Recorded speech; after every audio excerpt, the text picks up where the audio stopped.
భవిష్యత్తులో స్థానిక సంస్థల ఎన్నికలు ఏది జరిగినా సరే ఇక వైసీపీ బాయ్కాట్ చేయబోతుందా? దాదాపుగా ఆ నిర్ణయం అయితే తీసుకునే అవకాశమే ఉందట. ఇప్పటికే సోషల్ మీడియాలో అదే చర్చ నడుస్తోంది.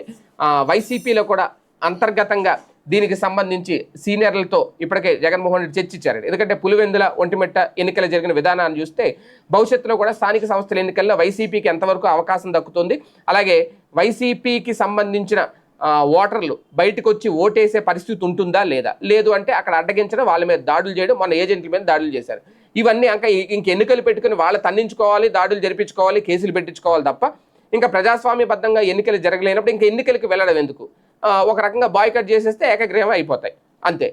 అంటే ఎలాగా ఎన్నికల బరిలోకి దిగి డబ్బులు ఖర్చు పెట్టుకొని తన్నులు తిని ఇవన్నీ చేసి ఓడిపోయాకంటే అసలు ఎన్నికలు బరిలోకి దిగకుండా బాయ్కట్ చేసి ఎవరికాలు ఇంట్లో కూర్చొని ప్రశాంతంగా కూర్చుని ఉంటే, అసలే వర్షాకాలం ఏ పకోడీలు వేసుకుని తింటా కూర్చుని టీవీ చూస్తే ఏకగ్రీవం ఇన్ని స్థానాలని చెప్పుకుంటారు, సరిపోతుంది. ఇంకా మళ్ళీ అందులో రాజకీయం చేసి దిగడం ఎందుకు?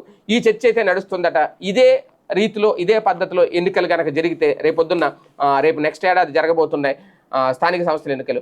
ఇంకా అలాంటప్పుడు ఎన్నికల బరిలోకి దిగడం ఎందుకు, బాయ్కాట్ చేస్తే పోద్ది కదా, ఏ కీలకడగా వేయబోతున్నారా అనేది అధికారికంగా ప్రకటన అయితే రావాల్సి ఉంది. వైసీపీలో ఆ చర్చ అయితే మొదలైంది.